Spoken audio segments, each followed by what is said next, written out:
Hello and welcome friends, मैं हूं आकाश और आप देख रहे हो लर्न एग्जाम सीखते हो English through Hindi. Welcome to one more English lesson. ये है part 5 of English sentence structures, जहां पर आप छोटे छोटे इंग्लिश के सेंटेंस स्ट्रक्चर्स सीखते हो, फिक्स फ्रेजेस सीखते हो, जिनकी मदद से आप बहुत सारे इंग्लिश सेंटेंसेस बना पाओगे जो आपके डेली कॉन्वर्सेशन में काम आते हैं। अगर आपने इस सीरीज के पहले 4 पार्ट्स नहीं देखे हैं तो उसकी लिंक आपको ऊपर यहां पर कहीं मिलेगी, जरूर उन लेसन्स को देखिए। चैनल पर अगर नए हो तो सब्सक्राइब जरूर कीजिए, बेल आइकन दबाइए ताकि आप मेरा एक भी लेसन मिस ना करें। वीडियो को लाइक जरूर कीजिए। चलिए शुरुआत करते हैं आज के लेसन की। तो ये है part 5 of English sentence structures, और आज के जो सेंटेंस स्ट्रक्चर्स है वो बहुत ही मजेदार सेंटेंस स्ट्रक्चर्स है। सबसे पहला है, मैं नहीं जानता कि क्या करूं। ये कंफ्यूजन हमें आम जिंदगी में अक्सर होती है कि हमें नहीं पता है कि हमें क्या करना है और हमें इसे बोलना होता है, राइट? इसका कौन सा स्ट्रक्चर होगा? मैंने सुना है कि कोई काम हो गया, मतलब आपने सुना है कि कोई चीज हो गई है, इसे कैसे कहेंगे? या फिर मेरा मतलब ये करने का या कहने का नहीं था, राइट? ये तीनों सिचुएशंस हम हमारे रेगुलर लाइफ में फेस करते हैं और हमें इस बारे में बात करनी होती है, पर इंग्लिश में कैसे करेंगे, यही आज सीखेंगे। बढ़ते हमारे सबसे पहले स्ट्रक्चर की तरफ, जो है मैं नहीं जानता कि क्या करूं, राइट? हमेशा उलझन रहती है, पर इसे इंग्लिश में कैसे कहेंगे? सबसे पहले आप लगाओगे सब्जेक्ट। सब्जेक्ट के बाद आएगा डोंट या डजंट नो व्हाट टू। अभी डोंट या डजंट ये डिपेंड करेगा आपके सब्जेक्ट के ऊपर। अगर ही है तो डज आएगा, शी है तो डज आएगा, राइट? आई है तो डोंट आएगा। उसके बाद आएगा एक्शन, मतलब जो काम कि आपको उलझन है या कंफ्यूजन है उस बारे में बात करेंगे। चलिए कुछ एग्जांपल्स देखते हैं। मैं नहीं जानता कि पार्टी में क्या पहनूं, या मैं नहीं जानता कि ऑफिस के लिए क्या पहनूं। इंग्लिश में कैसे बोलेंगे? I don't know what to wear in the party. तो देखिए, सबसे पहले हमारा आया है सब्जेक्ट, सब्जेक्ट के बाद आया है डोंट नो व्हाट टू, और उसके बाद एक्शन है वे, जो एक वर्ब है, इन द पार्टी आपका बाकी का सेंटेंस। तो I don't know what to ये आपका फिक्स फ्रेज है। उसके बाद जो भी एक्शन है वो आप इसके आगे लगाओगे। है कि नहीं सिंपल? चलिए कुछ और एग्जांपल्स देखते हैं। मैं नहीं जानता कि रीमा के लिए क्या खरीदूं। रीमा क्या बर्थडे है और मैं नहीं जानता उसके लिए क्या खरीदूं। I don't know what to buy for Reema. तो what to buy for Reema, buy for Reema ये एक्शन है, और आगे का जो सेंटेंस स्ट्रक्चर है वो फिक्स्ड स्ट्रक्चर है। क्लियर? मैं नहीं जानता कि इंग्लिश प्रोनाउंसिएशन कैसे सुधारूं। आई एम श्योर ये सवाल का जवाब सभी लोग जानना चाहते हैं, और इसके लिए आपको प्रैक्टिस करनी पड़ेगी। और इनफैक्ट मैंने मेरा जो पिछला वीडियो था प्रोनाउंसिएशन के ऊपर किया था, बहुत ही डेली यूज्ड वर्ड्स है, 100 वर्ड्स है, लिंक ऊपर कहीं है, जरूर इस वीडियो के बाद देखिए। पर इसे कैसे बनाएंगे हम इंग्लिश में? I don't know how to improve English pronunciation. यहां पर एक चेंज है। अगर आपने देखा होगा मैंने हाउ यूज किया है और व्हाट यूज नहीं किया है, तो इस सेंटेंस स्ट्रक्चर में आप व्हाट की जगह दूसरा क्वेश्चन वर्ड भी यूज कर सकते हो। I don't know how to improve English pronunciation. पर अगर मुझे इसी सेंटेंस स्ट्रक्चर के साथ अगर सेंटेंस बनाना है तो मैं कहूंगा I don't know what to do to improve English pronunciation. Sentence काफी लंबा हो जाता है, पर हाउ यूज करने से सेंटेंस थोड़ा कॉम्पैक्ट हो गया, राइट? तो आप हाउ भी यूज कर सकते हो। वह नहीं जानती कि रात के खाने में क्या बना है, राइट? हमेशा कंफ्यूजन होता है, रात में क्या खाओगे? वो नहीं जानती कि क्या बना है। अभी यहां पर सब्जेक्ट अलग है, हम किसी और की बात कर रहे हैं, तो यहां पर आएगा she doesn't know what to. यहां तक हमारा फिक्स फ्रेज है, कुक फॉर डिनर, जो एक्शन है, और हमने डजंट यूज किया है क्योंकि सब्जेक्ट शी है। क्लियर? चलिए आगे बढ़ते हैं।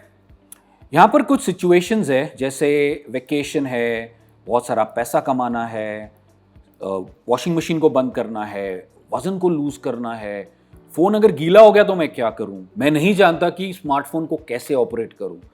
ये सेंटेंसेस हम कैसे बनाएंगे, चलिए देखते हैं।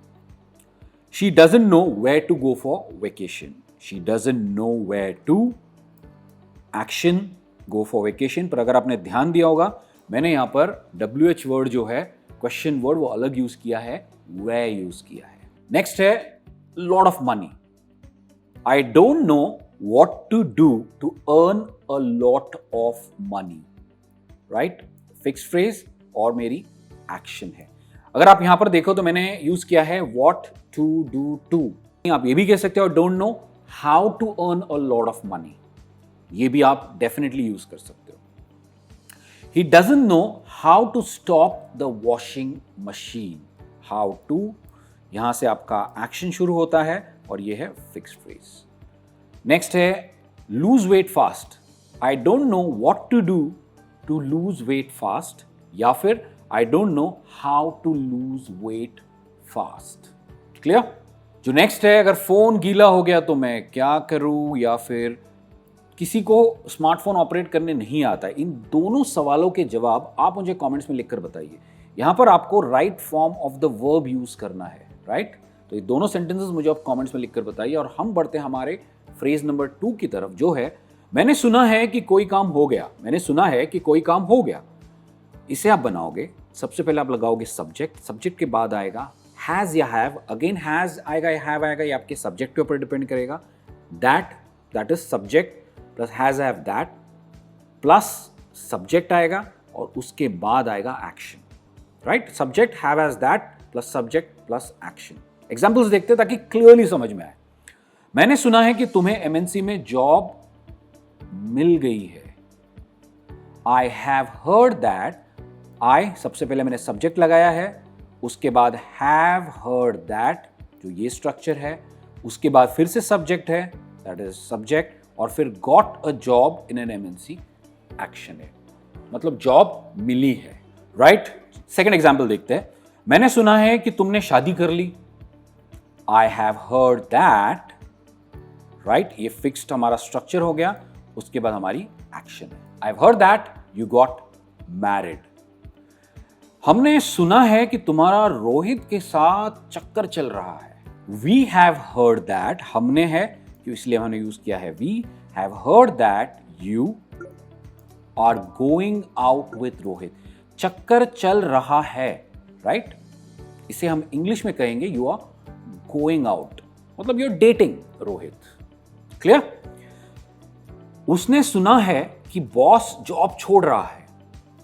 He has heard that boss, यहां पर बॉस सब्जेक्ट है, second subject is leaving the job, action है। He has heard that boss is leaving the job. He है इसलिए हमने has यूज किया है। क्लियर? चलिए बढ़ते आगे। यहां पे अगेन कुछ सिचुएशंस है। मैंने सुना है कि वो शिफ्ट हो रहा है, मैंने सुना है कि वो कॉलेज छोड़ रहा है, मैंने सुना है कि वो डिवोर्स ले रहे हैं, मैंने सुना है कि तुम बीमार थे, मैंने सुना है कि तुम जिम ज्वाइन किया है, मैंने सुना है कि तुम काफी पैसे वाले हो गए, यू बिकम रिच। सेंटेंसेस कैसे बनेंगे? सबसे पहला शिफ्टिंग।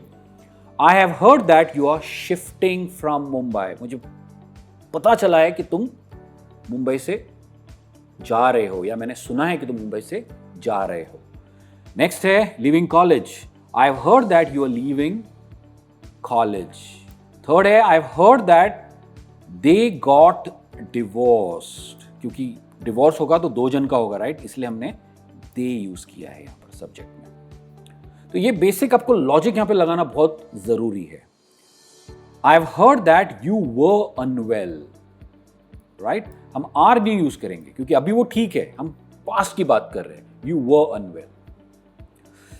अगेन दो सिचुएशंस के जवाब आपको कमेंट्स में लिखने हैं। सबसे पहले है जॉइन जिम और बिकम रिच। ये दोनों सवालों के जवाब आप कमेंट्स में मुझे लिखकर बताइए ताकि मुझे पता चले कि आपको ये लेसन कितना समझ में आ रहा है। और हम बढ़ते हैं हमारे स्ट्रक्चर नंबर 3 की तरफ, जो है मेरा मतलब ये कहने का नहीं था। और इसका स्ट्रक्चर बहुत ही ब्यूटीफुल है। सबसे पहले आएगा सब्जेक्ट, उसके बाद आएगा डिडंट मीन टू, और उसके बाद आएगी एक्शन। और ये स्ट्रक्चर मैं अपनी कॉन्वर्सेशन में इनफैक्ट हर रोज यूज करता हूं। Subject didn't mean two plus action. चलिए एग्जांपल्स देखते हैं। मेरा मतलब तुम्हें दुख पहुंचाने का नहीं था। I didn't mean to hurt you. Hurt you एक एक्शन है क्योंकि आप किसी को चोट पहुंचा रहे हो। हर्ट यू एक वर्ब है, हर्ट एक वर्ब है, राइट? और आई डिडंट मीन टू ये एक फिक्स्ड स्ट्रक्चर है जिसमें आई हमारा सब्जेक्ट है। नेक्स्ट देखते हैं, मेरा मतलब तुम्हें धोखा देने का नहीं था। I didn't mean to ditch you. धोखा देने को हम कहते हैं डिच यू, या फिर आप बिट्रे इस वर्ड का भी यूज कर सकते हो, कह सकते हो betray you. Why, yes, I didn't mean to betray you. Next देखते हैं, मेरा मतलब तुम्हें परेशान करने का नहीं था। I didn't mean to disturb you. Right, इसके आगे ये फिक्स स्ट्रक्चर है, ये एक्शन है। मेरा मतलब तुम्हें शर्मिंदा करने का नहीं था। I didn't mean to embarrass you. इसकी प्रोनाउंसिएशन है एम्बैरस। एम्बैरस का मतलब होता है शर्मिंदा होना। Right, so I didn't mean to, again fix phrase और उसके बाद हमारा एक्शन है। अभी again you have some situations. सबसे पहले, मेरा ये कहने का मतलब नहीं था, चीट करने का मतलब नहीं था, तुम्हारा फोन गिराने का मतलब नहीं था, तुम्हें गलत इंफॉर्मेशन देने का मतलब नहीं था, तुम्हारे पार्किंग स्लॉट में गाड़ी पार्क करने का मेरा कोई मतलब नहीं था या इरादा नहीं था। और लास्ट के दो आप खुद लिखोगे। तुम्हें उलट जवाब, बैक आंसर का मतलब होता है उलट जवाब देने का मतलब नहीं था, और झूठ बोलने का मतलब नहीं था। पर सबसे पहले जो ब्लू में है उनके सेंटेंसेस हम देखते हैं। I didn't mean to say that. मेरा ये कहने का मतलब ही नहीं था। I didn't mean to say that. I didn't mean to cheat you. मेरा तुम्हें चीट करने का मतलब नहीं था। I didn't mean to drop your phone. मेरे से गलती से गिर गया, मेरा फोन गिराने का कोई मतलब नहीं था। I didn't mean to give you wrong information. मेरा गलत इंफॉर्मेशन देने का मतलब नहीं था। I didn't mean to park my car in your slot. In your slot मतलब तुम्हारी पार्किंग में मुझे अपनी गाड़ी पार्क करने का कोई मतलब नहीं था, कोई इरादा नहीं था। लास्ट के दो आपको पूरे सेंटेंसेस लिखने हैं। मुझे तुम्हें उल्टा जवाब देने का मतलब नहीं था, या मुझे झूठ बोलने का कोई मतलब नहीं था। तो मैं उम्मीद करता हूं कि आपको आज का लेसन अच्छा लगा होगा और आपने 3 बहुत ही यूजफुल सेंटेंस के स्ट्रक्चर्स सीखे हैं, जिनकी मदद से आप बहुत सारे इंग्लिश सेंटेंसेस बना पाओगे। मैं आपसे जल्द मिलूंगा एक और नए इंग्लिश लेसन में। तब तक as usual keep learning English, keep practising English and take care.